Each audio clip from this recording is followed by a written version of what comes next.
எனது ஆட்சியில் யாரையும் தவறு செய்ய விடமாட்டேன், தவறு செய்தவர்களையும் விடமாட்டேன் என்று பஞ்ச் டயலாக் வசனம் பேசுகிறார் தமிழக முதல்வர். ஆனால் அவரது கட்சி நிர்வாகிகளோ மாவட்டம் தோறும் கட்சி பதவிகளை விற்பனை செய்து பணம் சம்பாதித்து வருவதாக குற்றச்சாட்டு எழுகிறது. கள்ளக்குறிச்சி மாவட்டம் தியாகதுருகம் ஒன்றியம் வட தெரசலூர் கிராமத்தைச் சேர்ந்தவர் மகேந்திரன். நடிகர் விஜயின் தீவிர ரசிகர். தமிழக வெற்றி கழகம் ஆரம்பித்த பிறகு கட்சி வளர்ச்சிக்கு நிறைய செலவு செய்ததோடு பொதுமக்களுக்கான நலத்திட்ட உதவிகள், கட்சி மாநாடு போன்ற நிகழ்ச்சிகளுக்கு ரசிகர்களை அழைத்துச் செல்வது என பல்வேறு செலவுகளை செய்து வந்துள்ளார். சமீபத்தில் சமூக வலைதளத்தில் கட்சி நிர்வாகிகள் மீது அவர் புகார் தெரிவித்துள்ளார். அதில் தியாகதுருகம் தெற்கு ஒன்றிய செயலாளர் விஜய் செந்திலிடம் சென்று, ஒன்றிய இளைஞரணி செயலாளர் பதவி வழங்குங்கள், கட்சியில் எனக்கு ஒரு அங்கீகாரம் கிடைக்கும் என்று கேட்டேன்.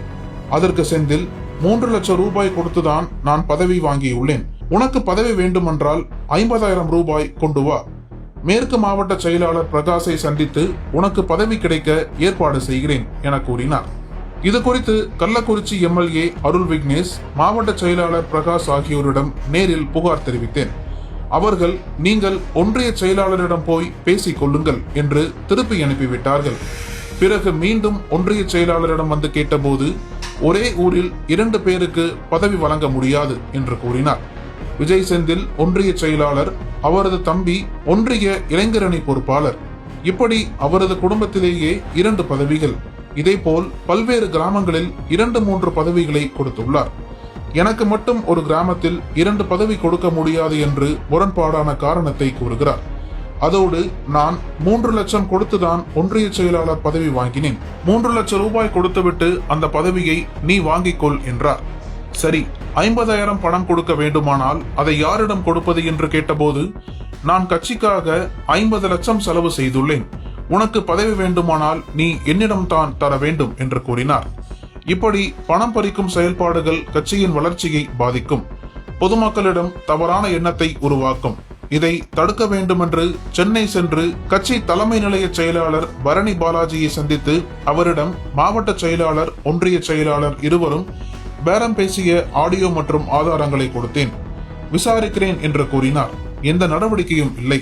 இதன் பிறகு எங்கள் மாவட்டத்தின் பொறுப்பு அமைச்சரான புசி ஆனந்தை சந்திக்க முயன்றேன், முடியவில்லை. அவரது PA குருவிடம் இது சம்பந்தமான உரிய ஆதாரங்களை கொடுத்துவிட்டு வந்தேன். இதுவரை எந்த நடவடிக்கையும் இல்லை. முதல்வர் விஜய் கவனத்திற்கு இந்த சம்பவங்கள் சென்று சேர வேண்டும் என்ற நோக்கத்தில் தான் இதையெல்லாம் சமூக வலைதளங்களில் வெளியிட்டுள்ளேன் என்று கூறுகிறார் மகேந்திரன். குற்றம் சாட்டப்பட்ட விஜய் செந்திலோ, மகேந்திரன் கட்சிக்கு வந்தே 2.5 ஆண்டுகள் தான் ஆகிறது.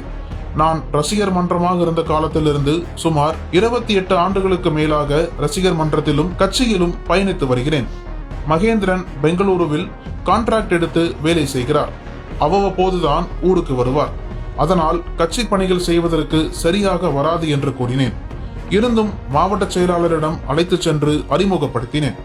அதன் அடிப்படையில் அவரது உறவினருக்கு மாவட்ட செயற்குழு பொறுப்பு பெற்றுக் கொடுத்தார். மகேந்திரன் தனது ஊரில் உள்ள அரசு மேல்நிலைப் பள்ளியில் பெற்றோர் ஆசிரியர் கழக தலைவராக பதவி பெற்றுத் தரும்படி கேட்டார். அதற்கு வயது போதாது, அனுபவமுள்ள வயது மூத்த நபர்கள் தான் சரி என கட்சி தலைமை கூறியுள்ளது என்பதை எடுத்து கூறினேன். தனக்கு அந்த பதவி கிடைக்கவில்லை என்ற கோபத்தின் காரணமாக அவர் என் மீது அவதூறாக மீடியாக்களில் பேசி வருகிறார். நான் கட்சி பொறுப்புகள் வழங்க யாரிடமும் பணம் வாங்கவில்லை.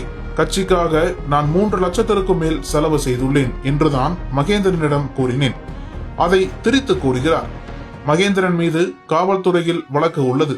இவர் பெங்களூருவுக்கு ஆட்களை வேலைக்கு அழைத்துச் சென்று சரியான முறையில் சம்பளம் தராததால் லேபர் அலுவலகத்தில் புகார் பதிவாகியுள்ளது.